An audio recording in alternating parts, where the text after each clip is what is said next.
बिस्मिल्लाहिर्रहमानिर्रहीम। अस्सलाम वालेकुम नाजरीन, आज की इस वीडियो में हम आपके साथ सऊदी अरब की कुछ ज़रूरी और अहम खबरें शेयर करेंगे और आपकी तरफ से किए गए कमेंट्स के जवाब देंगे। इसलिए वीडियो को मुकम्मल देखें ताकि आपको सारी मालूमात मिल सके। नाजरीन, अगर आप सऊदीया की खबरों से बाखबर रहना चाहते हैं तो हमारे चैनल को सब्सक्राइब कर लें और बेल आइकन को प्रेस कर दें ताकि सऊदीया की लेटेस्ट अपडेट आप तक बआसानी पहुँच सके। नाजरीन, सऊदी गवर्नमेंट ने दोबारा से पाबंदी लगा दी है। जैसा कि आपको मालूम है कि कुछ दिन पहले मिनिस्ट्री ऑफ हेल्थ ने ऐलान किया था और उस ऐलान के मुताबिक कोरोना वबा की वजह से बहुत ज़्यादा पाबंदियों में नरमी करके ख़त्म कर दिया था। नाजरीन, ट्वीट करके बताया गया है कि अगर आप नमाज अदा करने के लिए मस्जिद में जाते हैं तो आपको फेस मास्क लगाना होगा और फिज़िकल डिस्टेंस की भी पाबंदी करनी होगी। नाज़रीन, फ़िज़िकल डिस्टेंस वाली पाबंदी सिर्फ़ और सिर्फ मस्जिदुल हराम और मस्जिद नबवी सल्लल्लाहु अलैहि वसल्लम में ख़त्म हुई है। यानी कि अगर आप मस्जिदुल हराम और मस्जिद नबवी में जाते हैं तो वहाँ पर सोशल डिस्टेंस की पाबंदी नहीं है। इसके अलावा पूरे सऊदी अरब में आप कहीं भी नमाज अदा करने के लिए जाते हैं तो जितनी भी कोरोना वायरस को फैलने से रोकने के लिए पाबंदियाँ लगाई हैं उन सब पर अमल करना होगा।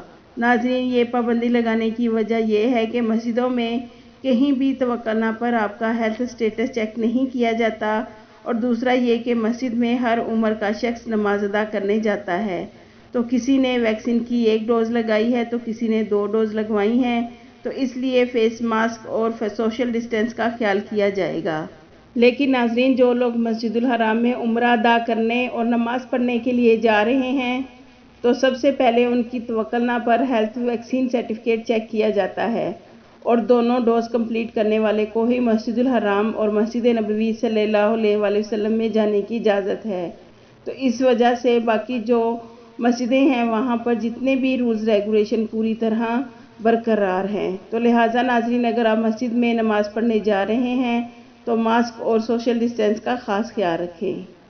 इसके अलावा हरमैन ट्विटर अकाउंट पर बताया गया है कि जब से तवक्लना ऐप लॉन्च की गई है तब से लेकर अभी तक जिनकी उम्र 12 साल से कम है बच्चों की, उनको मस्जिदुल हराम में जाने की इजाज़त नहीं है।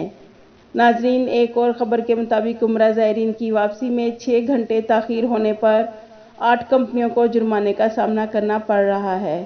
कंपनी की इंतज़ामिया का कहना है कि उम्रा ज़ायरीन एयरपोर्ट पहुँच चुके थे और फ़्लाइट्स की अदम दस्तयाबी के बाइस इनकी रवानगी में 4 से 6 घंटे की ताख़ीर हुई थी। नाज़रीन, सऊदी अरब दम्माम मकतबुल अमल यानी लेबर ऑफिस ने मुख्तलिफ वजारतों के साथ मिलकर तफ्तीशी मुहिम का आगाज़ किया है। इस दौरान कानून मेहनत और सऊदीयाइजेशन की खिलाफ वर्जी पर कई अदारे बंद कर दिए गए हैं। जैसा कि नाज़रीन आपको मालूम है कि सऊदी अरब में सऊदीयाइजेशन बहुत तेज़ी से की जा रही है। गैर मुल्कियों को निकाल कर उनकी जगह सऊदी शहरियों को दी जा रही है। वज़ारत ह्यूमन रिसोर्सेज ने मुख्तलिफ अदारों के साथ मिलकर तफ्तीशी दौरे किए। इस दौरान 30 खिलाफ वर्जियाँ पकड़ी गई हैं, जबकि सऊदी शहरियों के मुकर्रर पेशों पर गैर मुल्की काम कर रहे थे और इनमें अकामा कवानीन की खिलाफ वर्जियाँ की जा रही थी।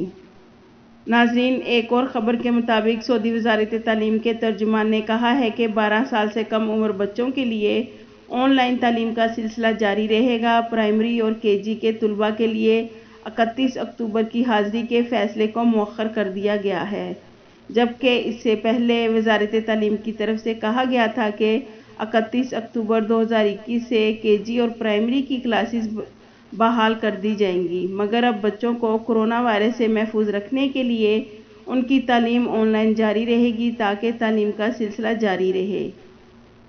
आपकी तरफ से किए गए कमेंट्स का जवाब देंगे। एक भाई का सवाल है कि मैं इंडिया से हूँ, मेरा भाई दुबई में रहता है, तो क्या मैं अपने भाई के पास 14 दिन गुजार कर सऊदी अरब आ सकता हूँ? मेरा भाई मेरा विजिट वीज़ा भेज रहा है। आप पहले होटल की बुकिंग करवा लें क्योंकि विजिट वीज़ा वालों के लिए इमिग्रेशन के दौरान ये तमाम चीज़ें चेक होंगी, लेकिन होटल बुकिंग की पेमेंट ना करें।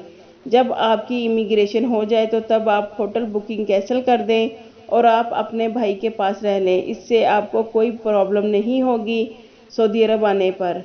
एक और भाई का सवाल है कि मेरी बेटी 13 साल की है, उसने वैक्सीन की दोनों डोज कंप्लीट कर ली हैं, क्या इसे भी मुकीम वेबसाइट पर रजिस्टर करवाना पड़ेगा? प्लीज़ हेल्प करें। जैसा कि नाजरीन, सऊदी गवर्नमेंट की रिक्वायरमेंट के मुताबिक जितने भी लोग अपने अपने मुल्क چھٹی جا کر پھنس گئے ہیں یا مملکت نے ویزے پر آ رہے ہیں، ان سب نے سعودی گورنمنٹ کی اپروو ویکسینز میں سے کوئی ایک ویکسین کی ڈوز کمپلیٹ کرنے کے بعد سعودی عرب آنے کے 72 گھنٹے کے اندر اندر مقیم پورٹل یا قدوم پلیٹ فارم پر اپنا ویکسین ہیلتھ سرٹیفکیٹ اپلوڈ کرنا ہے۔ آپ کی بیٹی نے ویکسین کمپلیٹ کی ہے تو اسے بھی مقیم یا قدوم ایک ہی پلیٹ فارم ہے اس پر رجسٹر کرنا ہوگا تاکہ آپ کی ہیلتھ ویکسین کی انفارمیشن سعودی وزارت صحت کو مل جائے اور آپ کو سعودی عرب آنے پر کسی بھی قسم کی پریشانی کا سامنا نہ کرنا ہو۔ آمین۔ آپ کے قیمتی وقت کا شکریہ۔